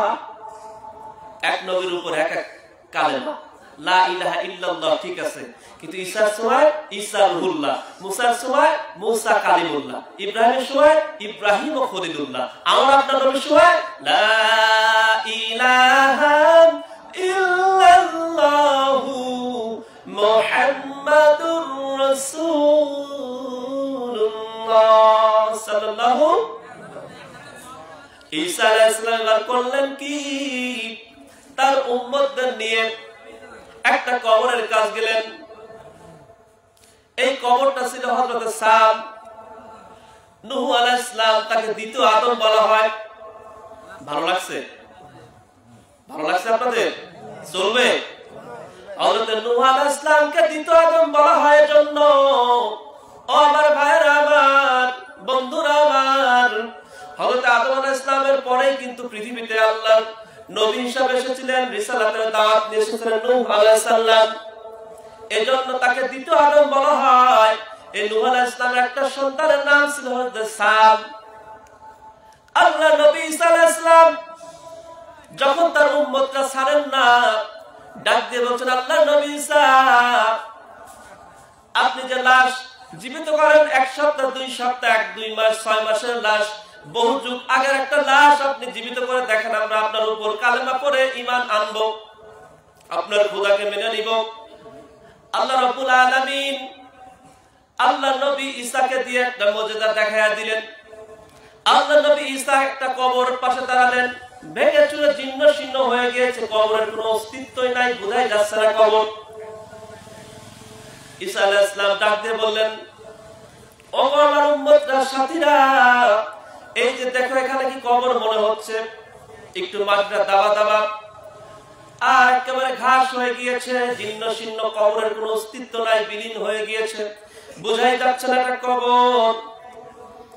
ঈসার উম্মতরা বলছে, আল্লাহ নবী ঈসা, মনে হচ্ছে এখানে কোনো কবর নাই, সমান মাটি। আল্লাহ নবী ঈসা বলছেন এখানে কবর রয়েছে। দ্বিতীয় আদম নূহ আলাইহিস সালাম, দ্বিতীয় আদম যাকে বলা হয়, নূহ আলাইহিস সালামের একটা সন্তান হযরত সাম এখানে শুয়ে আছে। তানবীহুল গাফিল কিতাবের মধ্যে এসেছে, আল্লাহর নবী ঈসা আল্লাহর কাছে ভিক্ষার হাত তুলে বলেন, ও রব্বুল আলামিন, মালিক গো, ও রব্বুল আলামিন, পাক পরওয়ারদিগার খোদা, আমার উম্মতরা যা দেখতে চায় আমার দ্বারা আল্লাহ তুমি দেখায়া দাও। সুবহানাল্লাহ। আল্লাহ নবী ঈসার দোয়া আল্লাহ কবুল করলেন। কবরটা খোঁড়া হলো, যে কবরের মধ্যে হাড্ডি গুড্ডি থাকার কথা নয়। কবর খোলার পরে জ্যান্ত লাশ যেন দেখা যায়, কাফনের কাপড় সাদা। মুখটা খোলার পরে নূহ আলাইহিস সালামের সন্তান হযরত সাম শুধু কাঁপতেছে, সরাসরি মানুষ বের হয়ে আসছে, আল্লাহু আকবার, কাঁপতেছে। যখন আল্লাহ নবী ঈসা আলাইহিস সালাম সালাম দিয়ে বলছে, সাম, আমি আল্লাহ নবী ঈসা, আল্লাহর হুকুমে তুমি দাঁড়িয়ে যাও, আমাদের সঙ্গে একটু কথা বলো। সাম আল্লাহ নবী ঈসা আলাইহিস সালামের সামনে সালাম দিয়ে দাঁড়িয়ে গিয়েছে। সাম শুধু কাঁপতেছে আর হাঁপাইতেছে। আল্লাহ নবী ঈসা বললেন, ও সাম, তোমার মধ্যে এত কম্পন কেন, কাঁপাকাঁপি করতেছো, তুমি খুব নার্ভাস, ভীতু সন্ত্রস্ত দেখাচ্ছ কেন? বলো বলো সাম, তোমার কি হয়েছে? সাম বলছে, হুজুর, আমি ৪৫০০ কবরে শুয়ে আছি। কত বছর? ৪৫০০ বছর কবরের মধ্যে শুয়ে আছি। একদিন মাটির ভিতরে হবে ঘর রে মন আমার, কেন বান্ধ দালান ঘর রে মন আমার, কেন বান্ধ দালান ঘর? প্রাণ পাখি উড়ে যাবে পিঞ্জরা ছেড়ে, ধরাধামে সবই রবে, তুমি যাবে চলে। প্রাণ পাখি উড়ে যাবে পিঞ্জর ছেড়ে, ধরাধামে সবই রবে, তুমি যাবে চলে। বন্ধু বান্ধব যত, মাতা পিতা তারা সুত, বন্ধু বান্ধব যত, মাতা পিতা তারা সুত, সকলই হবে তোমার পর রে মন আমার, কেন বান্ধ দালান ঘর? একদিন মাটির ভিতরে হবে ঘর রে মন আমার, কেন বান্ধ দালান ঘর রে মন আমার, কেন বান্ধ দালান ঘর? ঠিক কিনা বলুন? এই পৃথিবীতে থাকা যাবে? মাটির মধ্যে ঘর হবে না? অবশ্যই ঘর হবে। একটু কালেমা পড়ি, লা ইলাহা, জোরে লা ইলাহা, লা ইলাহা ইল্লাল্লাহ, লা ইলাহা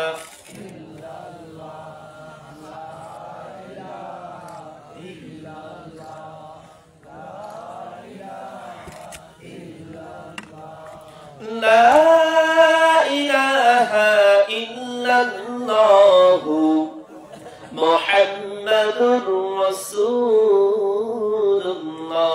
সাল্লাল্লাহু। অত সাহাবীরা শুধু হাঁপাইতেছে আর মনের মধ্যে ভয় ভীতু সন্ত্রস্ত হইতেছে, কম্পন কাঁপাকাঁপি, মনে হচ্ছে তার পিছনে পুলিশ ধাওয়া করেছে, কিংবা বাঘ কিংবা সিংহ কোনো কিছু তাকে খাওয়ার জন্য দাঁড়া করেছে। আল্লাহ নবী ঈসা ডাক দিয়ে বলেন, হাসান, আল্লাহর হুকুমে তোমাকে আমি জীবিত করেছি। আল্লাহ যে মুজিজা আমাকে দান করেছে, আল্লাহর হুকুমে, আল্লাহর অনুমতিতে তোমার জানটা আবার ফেরত দেওয়া হয়েছে। তুমি শুধু বলো তোমার মধ্যে এত কম্পন কেন, আর তুমি আমার অনুসারীদের সাথে, আমার উম্মত সাথীদের সাথে একটু কথা বলো। হযরত সাদ বলছেন, হুজুর, আমি ৪,৫০০ বছর কবরে শুয়ে আছি। আমার কাছে মনে হচ্ছে আজরাইল এইমাত্র আমার জানটা কবজ করেছে হুজুর। ওই ভয়ে আমার মধ্যে ভীতু সন্ত্রস্ত হয়ে আছি, আমার মধ্যে কম্পন আপনি এই জন্য দেখতেছেন। আল্লাহু আকবার।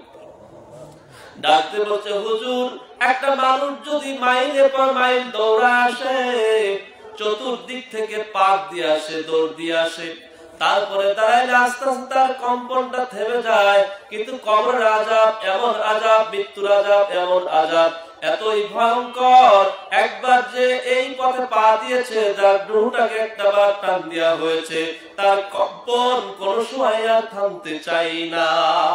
আল্লাহু আকবার। ডাক দিয়ে বলছে, ও সাদ, তোমার চুল দাড়ি পেকে কেন সাদা হয়ে গিয়েছে?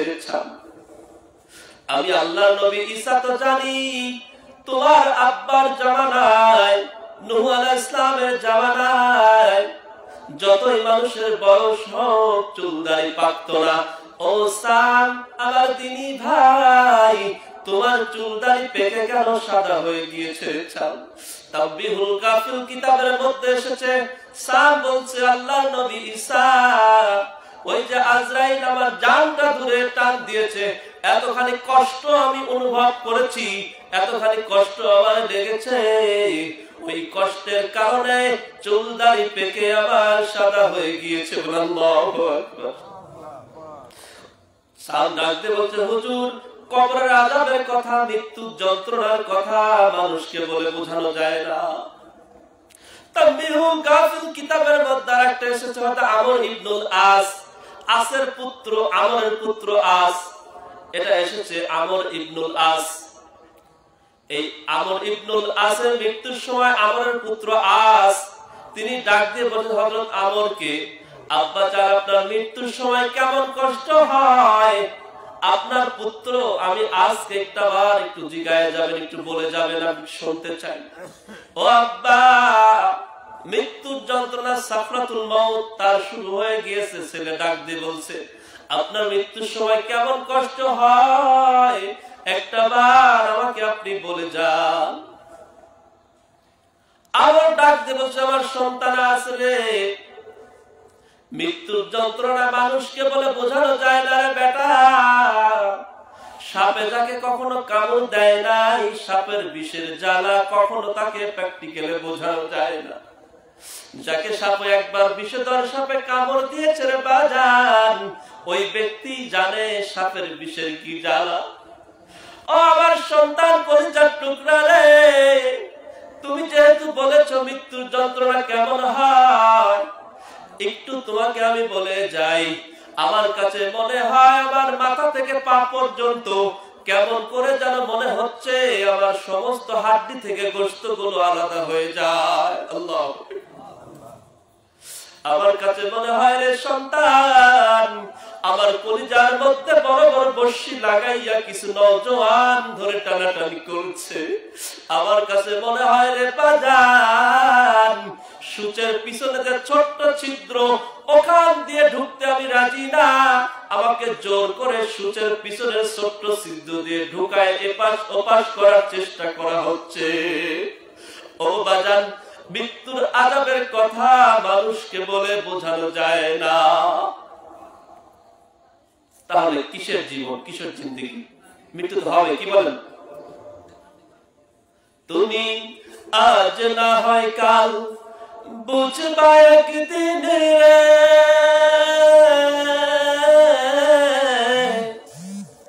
চলবে? আজ না না হয় কাল বুঝবা একদিন নিভলে জীবন বাতি কার লাগিয়া কান্দ দিবারতি মন কার লাগিয়া কান্দ দিবারতি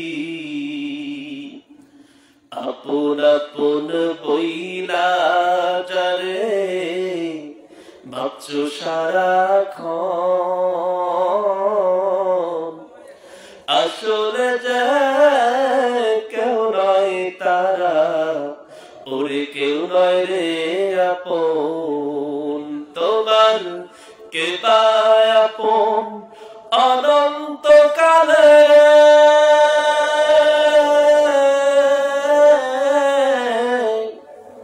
কে বা আপন অনন্তকাল করলি কারে সাথী কার লাগিয়া কান্দ দিবারতি মন কার লাগিয়া কান্দ দিবারতি ঠিক কিনা বলুন মায়ার জালে বন্দি হইয়া বান্ধা সুখের ঘর পরকে লইয়া করছো বসত আপন কইরা পর ঠিক কিনা মায়ার জালে বন্দি হইয়া বান্ধা সুখের ঘর পরকে লইয়া করছো বসত ওরে আপন কইরা পর তোমার কে বা আপন অনন্তকালে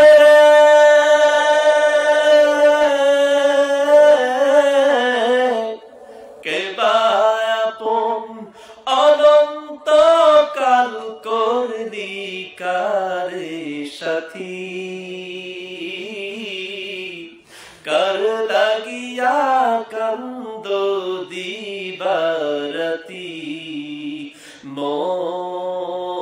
মন কার লাগিয়া কান্দ দিবারতি তুমি আজ না হয় কাল বুঝবা একদিনে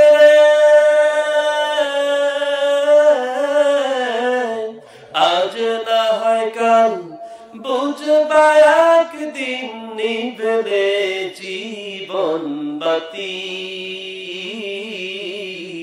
কার লাগিয়া কান্দ দিবারতি মন কার লাগিয়া কান্দ দিবারতি মারহাবা বলুন ইসলাম গানগুলো শুনতে ভালো লাগে আমি যখন বলি আমার গায়ের পশমগুলো কেমন দাঁড়ায় যায় হায় কার জন্য কাঁদি কার জন্য দৌড়দাপ পারি ও আমার ভাইরা আমার বন্ধুরা দিন নাই রাত নাই সোয়ারে কিছু মানুষ পরিশ্রম করে ঠিক কিনা এমন পরিশ্রম করে আমার বাড়ির পাশে একজন মানুষকে কিছুদিন আগে দেখেছি আমার সেন গ্রামে বাড়ির পাশে একজন মানুষকে দেখেছি মাঠের মধ্যে পরিশ্রম করে কাজ করে হঠাৎ করে এমন একটা জায়গায় সে গোসল করতে লাগলো বাস্তব চোখে দেখা বাস্তব কথা বলছি যে পুকুরের মধ্যে ভুল করে কখনো কুকুর নামে না হাঁস নামে না হেলঞ্চা দিয়ে ভরা হেলঞ্চা চেনেন হেলঞ্চার শাক এগুলো দিয়ে আগাছা দিয়ে কচুরি পালা দিয়ে ভরা আমার প্রতিবেশী একজন ভাই মাঠের মধ্যে কাজ করে ছোট্ট একটা ব্যবসাও পাশাপাশি করে হঠাৎ করে যে মালটানা সাইকেল রয়েছে ল্যাংটা সাইকেল চেনেন কিনা গ্রামের মানুষ খাঁটি বাংলায় বলছি মালটানা সাইকেল হুট করে এসে পুকুরের সামনে রাস্তার পাশে পুকুর সাইকেলটা একটা আবার ফেলায় দিল দাঁড় করানোর কোনো স্থান নাই ফেলায় দিয়ে একটা দৌড় দিয়ে পুকুরের মধ্যে নামলো। ওই পুকুরে আমি কোশ্চিনকালে কোনোদিন কোনো কুকুরকে নামতে দেখি নাই, হাঁসকে নামতে দেখি নাই, কোনো মানুষ গোসল করে না, নোংরা পুকুর। দৌড় দিয়ে লাফ দিয়ে নামলো, দুইটা ডুব দিল। গাওটাও কিছু ধোয়া লাগলো না, ডলা লাগলো না, কসলাও লাগলো না। দুইটা ডুব দিয়ে হাত পা গা মোছাও লাগলো না, সাইকেল দিয়ে আবার দৌড়। 2 দিন পরে ডাকতে বললাম, ভাই সাইকেলটা তো ওইভাবে নামায় রাখলেন, দুইটা ডুব দিলেন পুকুরের মধ্যে, ওই পুকুরে কেউ নামে না, এমন নোংরা হেদনচার শাক, এরপরে ময়লা আবর্জনা রয়েছে, এরপরে আপনার কুচুরি পানা রয়েছে, একটু হাত দিয়ে সরায় দুইটা ডুব দিলেন, গা ধুইলেন না, কসলালেন না, মাথা মুছলেন না, এত তারা আপনার। ডাক দিয়ে বললো, ও হুজুর শুধু ইমামতি করে খাও, ওয়াজ করে খাও, তুমি তো ঠেলা বোঝো না। ঠেলার নাম বাবাজি, আমি অনেক ব্যস্ত মানুষ, গাও কসলানোর সময় নাই, মাথা মোছার সময় নাই, আমাকে এখন আবার আমার ব্যবসার জন্য বাজারে যেতে হবে।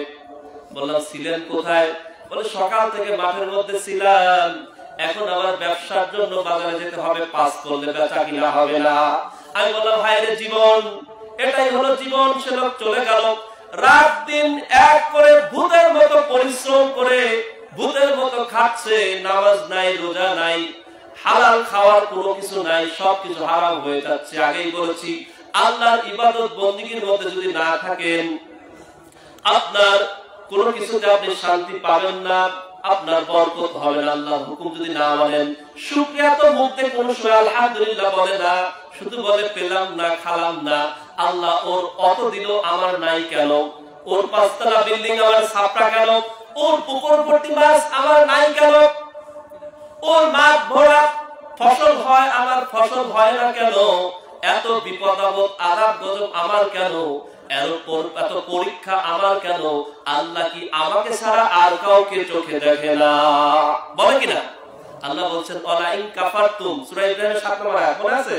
ওয়ালা ইন কাফারতুম, ও গোলাম তুমি কুফরি করলে, তুমি আমার সঙ্গে নাফরমানি গাদ্দারি করলে, বেশি বোঝার চেষ্টা করলে, ইন্না আযাব লাশাদীদ, তোমার জন্য কঠিন আযাব রেখেছি প্রস্তুত, কবরে ঢোকো। তোমাকে আমি যতটুকু দিয়েছি, তোমার ওইটুকুই তোমার তকদির, তোমার ভাগ্যের মধ্যে লেখা ছিল, ওইটুকুই তুমি পাবা। তোমার উচিত ছিল শুকরিয়া আদায় করে আলহামদুলিল্লাহ পড়া, তুমি সেটা করলে না, নাফরমানি করলে, বেশি বোঝার চেষ্টা করলে, তোমার জন্য আযাব পরকালে রয়েছে। দুনিয়াতেও তুমি বরকত পাবা না, লাভ পাবা না, তোমার শুধু পিছুটান, তোমার শুধু লোকসান হবে। এজন্য আল্লাহকে কোন সময় ভোলা যাবে না। আল্লাহকে বললে আল্লাহ বরকত ছিনায় নেবেন, উঠায় নেবেন।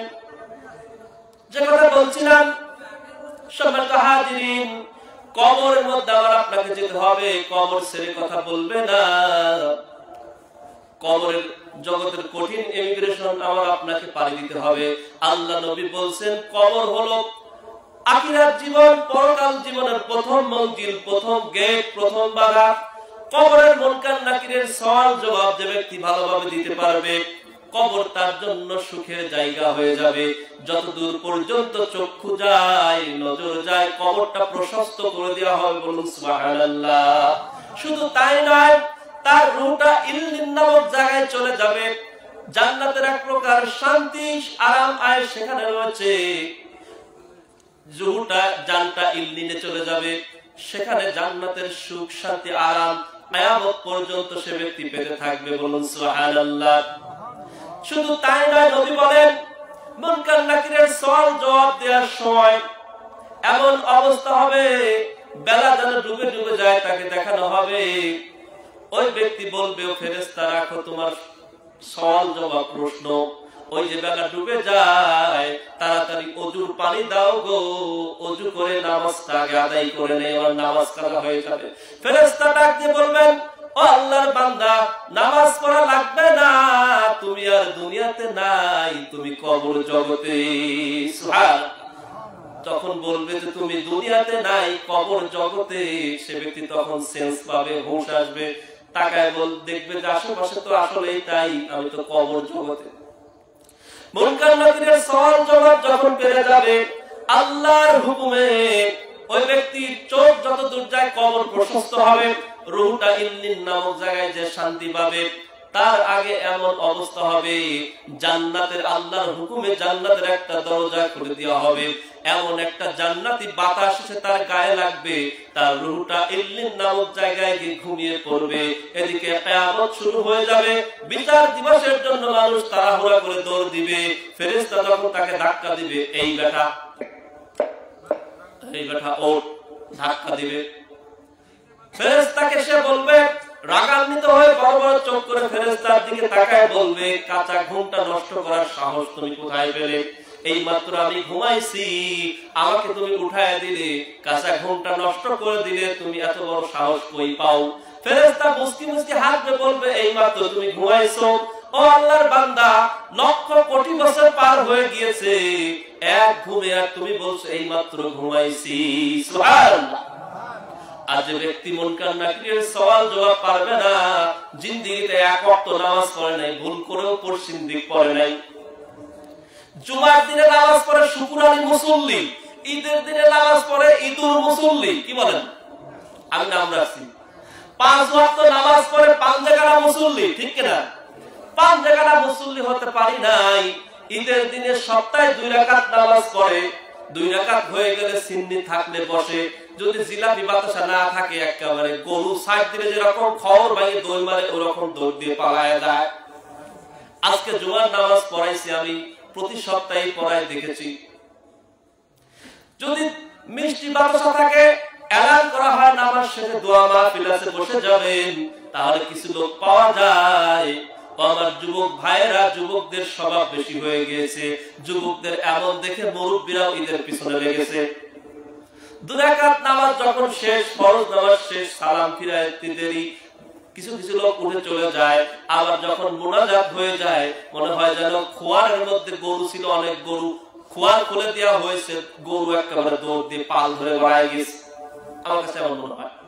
যদি মসজিদ ঘর নামাজ, এমনটা বলা ঠিক হয় না, কিন্তু তারপরে মনে হয়, ও আল্লাহর বান্দা, তুমি 2 রাকাত নামাজ পড়ার জন্য মসজিদে এসেছো, আর 5 ওয়াক্ত তোমাকে খুঁজে পাওয়া যায় না, তাও জুমার দিন সবার শেষে আসে, যখন খুতবা শুরু হয় তখন মসজিদে ঢোকে, আর নামাজ সালাম ফিরালি বাড়ায় দৌড় মারে। ওর শয়তান তো ওয়াসওয়াসা দেয়, তোর জায়গা এখানে না বেটা, তোর জায়গা চায়ের দোকান ওখানে যা, তোর জায়গা যাত্রার প্যান্ডেলে, তোর জায়গা সিনেমা হলে, তুই ভুল জায়গায় আইছিস। ও তখন বলে যে ড্রাইভার গাড়ি ঘুরাও, ভুল জায়গায় আইছি। মানে শয়তান হচ্ছে ওর ড্রাইভার, শয়তান হচ্ছে উস্তাদ, শয়তান একটা খুঁচা দিয়ে বার করে দেয়, তাড়াতাড়ি বার। এই যে শুক্রবারী মুসল্লি, তাও শুক্রবার আসলে পরে ওনার কাজ বেড়ে যায়। কাউকে নিন্দা করে, কাউকে নাম ধরে ইন্ডিকেট করে বলছি না, এরকম মুসল্লি আমার মসজিদে আছে, আপনাদের এখানে মনে হয় নাই। আপনাদের এখানে আছে? আমার মসজিদে আমি অনেক দেখেছি। আমি যেখানে জুমা পড়াই, নামাজ পড়াই, সম্মানিত হাজিরিন, শুক্রবার দিন আসলে পরে ও ব্যক্তির কাজ বেড়ে যায়, ঘর বাড়ি পরিষ্কার পরিচ্ছন্ন করে, ছাগল গরু গোসল করায়, সন্তানাদি গোসল করায়, এই কাজ সেই কাজ, বাড়ির আঙিনা পরিষ্কার পরিচ্ছন্ন করে। আজান হয়ে গেছে কখন বান্দার মনে নাই, যখন বাড়ির গিন্নি মানে তার বউ খুসাদি বলে যে নামাজ পড়তে যাবে না, অমকের বাপ সলিমুদ্দিন কলিমুদ্দির বাপ চলে গেল, তুমি নামাজ পড়তে যাবে না আব্দুল্লাহর বাপ, তখন বলে ও তাড়াতাড়ি পানি তোলো যাও। বউকে দিয়ে পানি তোলানো হলো, তাড়াতাড়ি গোসল করে জামা গায়ে দিল, টুপি খুঁজতে খুঁজতে পায় না, দেখেন টুপিটা একেবারে সন্তান খেলতে খেলতে নিয়ে যায় তার শোকেসের মধ্যে রাখছে, নাই তো একেবারে তোষকের নিচে রাখছে। তখন টুপিটা তাড়াতাড়ি বের করে মাথায় দিয়ে মসজিদের মধ্যে গিয়েছে, গিয়ে আল্লাহর বান্দা বসেছে। যুবক একটা ছেলে বলছে, চাচা আপনি গায়ের মধ্যে কি মেখেছেন, প্রসাব গন্ধ করছে। বলছে, এই বেটা একেবারে স্পর্ধা তোর, আমাকে বলিস যে তোমার গায়ে প্রসাবের মতো গন্ধ করছে, আমি তো আতর মেরে এসেছি। যুবক সন্তান বলে, না না চাচা, তুমি তো আতর মেরে আসো নাই, তোমার গায়ে যে প্রসাবের গন্ধ করছে, ভালো করে দেখো, এটা শোকে ওটা শোকে, গায়ের মধ্যে জামা শোকে, পণ্যের মধ্যে লুঙ্গি শোকে, না না প্রসাবের গন্ধ নাই। হঠাৎ করে টুপিটা খুলে যে নাকের কাছে দিয়েছে, দেখে না না টুপি দিয়ে প্রসাব গন্ধ। তখন বলছে, হায় রে, টুপিটা কোথা থেকে বের করলাম? মনে পড়ছে টুপি তো আমার চকি, ওখান থেকে বের করছি, তোষকের নিচে ছিল। তাহলে কাজ সারেছে, সন্তান উপর থেকে পোশাক করে দিয়েছে, তোষকের নিচ দিয়ে পোশাক ঢুকে টুপির মধ্যে পড়েছে, হায় হায় সর্বনাশ। এমন মুসল্লি আবার শুক্রবারের নামাজও পড়ে না, কোথায় টুপি থাকে তাও খোঁজ নাই। ঈদের দিনে একই অবস্থা হয়ে গেছে, সবকিছু সারতে সারতে সে মসজিদে যাওয়ার সময় পায় না। মসজিদ তো ঈদের শুক্রবার গেলই, ঈদের নামাজ পড়তে যাওয়ার সময় পায় না। আল্লাহ এমন অনেক বান্দা রয়েছে, আমাদের দিকে আছে, আপনাদের দিকে মনে হয় নাই। দেখেছি অনেক সময় ঈদের নামাজ ফেল হয়ে যায়, ঈদের নামাজ পায় না, পরে যা মোনাজাত পায়, মোনাজাত করে বাচ্চা কাচ্চা নিয়ে যায়, খাওয়ার টাওয়ারটা কিনে নিয়ে বাড়িতে ঈদের নামাজ পড়ে আসে। ছাগলের 3 নম্বর বাচ্চা, কয় নাম্বার? ছাগলের বাচ্চা হয় সচরাচর 2টা হলে দুধ পায়। কি বলেন? 2টা হলে দুধ পায়, 3টা হলে কি দুধ পায়? 2টা বাচ্চা যে যখন 2টা বানের মধ্যে গুতাগুতি করে, ভালো মতো গুতাইলে পরে দুধ আসে। দুধ খাওয়ার পরে পেট ভরে খাওয়ার পর 2টা লাভ করে আনন্দে। আর 3 নম্বর বাচ্চা পরে প্রথমে চান্স পায় নাই, দ্বিতীয়বার চান্স পেয়ে সুযোগ পেয়ে ওই একটু গুতা কাটা 2 জায়গাতে দুধ ভালো মতো পায় নাই, এবার 2টা পেট ভরে পর লাফায়, ওইটা খালি পেটেই লাফায়। লাফায় এই জন্য আবার 2 ভাই লাফাচ্ছে, আমি সাথে সাথে লাফাই। কিন্তু ওরকম মুসলিম ওই সারা বছর সে নামাজ পড়ে নাই, রমজান মাসে রোজাও রাখে নাই, ঈদের নামাজ ফেল করছে কিভাবে? বউকে গালিগালাজ করতেছে, ও সকিনারা তাড়াতাড়ি দাও, পাঞ্জাবি কই, আতর কই, টুপি কই, জুতা কই, তাড়াতাড়ি দাও, ঈদের নামাজ শুরু হয়ে গেল। বউ একটা গুছায় নিয়ে আসে, উনি আর একটা গুছায় নিয়ে আসে, সুযোগ পায় না, গুছাইতে গুছাইতে টুপি খুঁজে পায় না। বলে ক্যারে 2 বছর আগে যে রোজা ঈদে টুপি কিনেছিলাম সেই টুপিটা কই গেল? সেই টুপিটা আবার কই গেল? 2 বছর আগে টুপি কিনেছিলাম, তাড়াতাড়ি টুপি দাও। এরপর বউয়ের সঙ্গে ঝগড়া লেগে রাগারাগি মারামারি শুরু হয়ে গিয়েছে। টুপি খুঁজতে খুঁজতে অবশেষে পাওয়া গেল 2 বছর আগে 10 টাকার ওই জাল জালি টুপি, ইঁদুর নিয়ে যে চাতালের মধ্যে রাখছে। আল্লাহ, এমন মুসলমান ইঁদুর চাতালের মধ্যে নিয়ে রাখছে, সেখান থেকে পেরে ভালো করে ঝাড়ি ঝুড়ি মাথায় দিয়ে গেছে, ময়লা আবর্জনা আওসা লাগিয়ে আছে। এই মুসল্লি এত কষ্ট করার পরে ঈদের জবাব পায় না, মোনাজাত করে সন্তানদের নিয়ে খাবারটা কিনে নিয়ে এসে পথে হাঁটে আসে, মুক্সি মুক্সি হাসে, গল্প করে ঈদের নামাজ পড়ে আসলাম।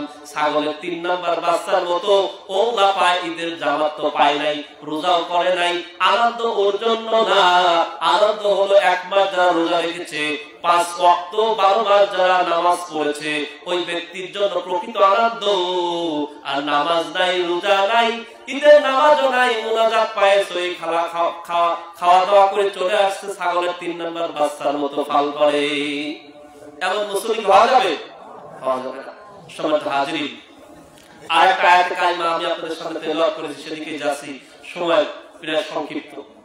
আল্লাহ সুবহানাহু ওয়া তাআলা বলেন, وَمَا أَرْسَلْنَاكَ إِلَّا رَحْمَةً لِلْعَالَمِينَ। হে নবী, আমি তো আপনাকে শুধু এই তামাম বিশ্বের জন্য রহমতের মূর্ত প্রতীক করে পাঠিয়েছি। বলুন সুবহানাল্লাহ। মন যদি দিতে হয় নবীকে দিও, আহা মন যদি দিতে হয় নবীকে দিও। তোমার কষ্ট যাতনা যিনি সইতে পারে না, তোমার কষ্ট যাতনা পরেন পরেন যিনি সইতে পারে না, আহা ওই নবীজির মহব্বতে মিলাদ পড়িও। মন যদি দিতে হয় নবীকে দিও, আহা মন যদি দিতে হয় নবীকে দিও। ফুলসিরাতের পার যিনি দাঁড়িয়ে থাকবে, আহা চক্ষু মোবারকের পানি ঝরতে থাকিবে। ইয়া রাসূলুল্লাহ, ইয়া হাবিবাল্লাহ। ফুলসিরাতের পার যিনি দাঁড়িয়ে থাকবে, হায় হায় চক্ষু মোবারকের পানি ঝরতে থাকিবে। প্রাণের চেয়ে বেশি তাকে, দিলের চেয়ে বেশি তাকে ভালোবাসিও। মন যদি দিতে হয় নবীকে দিও, আহা মন যদি দিতে হয় নবীকে দিও। তোমার কষ্ট যাতনা যিনি সইতে পারে না, আহা ওই নবীজির মহব্বতে মিলাদ পড়িও। মন যদি দিতে হয় নবীকে দিও, আহা মন যদি দিতে হয় নবীকে দিও। ভালো বলেন তো, আমরা কি মন নবীকে দেই? দেই না। নবীকে দিতে পারি নাই, পারছি? নবীকে মন দিতে পারি নাই। আবার কেউ দেয় নায়ক নায়িকার মন, শাহরুখ খানকে মন দেয়, সালমান খানকে দেয়, আমির খানকে দেয়, ঋত্বিক রোশনকে দেয়। বলেন হুজুর আপনি জানেন কেমন? ফেসবুক ইউটিউব চালালে পরে এগুলো বোঝা যায়। ফেসবুক ইউটিউবের যুগ, চালালে এমনি সামনে চলে আসে, অনেকে ফেসবুক প্রোফাইল চলে আসে। বাংলাদেশের মেগাস্টার শাকিব খানকে দেয়, হ্যাঁ ছেলে মেয়েকে দেয়, নায়ক নায়িকা দেয়, একজন প্লেয়ারকে দেয়, ফুটবল ক্রিকেটের প্লেয়ার। আমরা নবীকে মন দিতে পারি নাই, তাহলে ইমানদারও হতে পারি না। ওয়া আরসালনাকা ইল্লা রাহমাতুল লিল আলামিন। আল্লাহ বলেন সূরা আম্বিয়ার 107 নম্বর আয়াতের মধ্যে আল্লাহ কথা বলেন, হে নবী আমি তো শুধু আপনাকে রহমত স্বরূপে ধরার মধ্যে পাঠিয়েছি। আমার আপনার নবী শুধু কি আমার আপনার নবী হিন্দু মুসলিম খ্রিস্টান বৌদ্ধ 18,000 মাখলুকাতের নবী, আমার আপনার নবী সমস্ত কুল কায়নাতের নবী। তাহলে শুনে রাখুন আল্লাহ রাসূল সাল্লাল্লাহু আলাইহি ওয়াসাল্লাম কেমন নবী। এই সূরা আম্বিয়া 21 নম্বর সূরা আম্বিয়া, যার অর্থ হলো নবীগণ, এর 107 নম্বর আয়াত পড়লাম। এই আয়াতের তাফসীরের মধ্যে দেখলাম তাফসীর ফাতুল মাজিদ, তাফসীর ফাতুল মাজিদের মধ্যে এসেছে হযরত আবু হুরায়রা রাদিয়াল্লাহু তাআলা আনহু থেকে বর্ণিত, তিনি বলেন ইয়া রাসূলুল্লাহ হাবিবাল্লাহ হুজুর, কাফের মুশরিকদের জন্য আপনি একটু বদদুয়া করেন। কাফের মুশরিকরা আপনাকে অনেক কষ্ট দেয়, অনেক নির্যাতন করে, মান অপমান করে, নবী কাফের মুশরিকদের জন্য আপনি বদদুয়া করুন। নবী বললেন না না ও আমার আবু হুরায়রা, না, আমি বদদুয়া করার জন্য দুনিয়াতে আসি নাই, আমি তো তামাম বিশ্ববাসীর জন্য রহমত হিসাবে দুনিয়ায় এসেছি। সুবহানাল্লাহ। তাফসীর ফাতুল মাজিদের মধ্যে হাদিসটা এসেছে, হাদিসটা মুসলিম সহিহ মুসলিমের 2006 নম্বর হাদিস। কত? সহিহ মুসলিম শরীফ 2006 নম্বর হাদিস।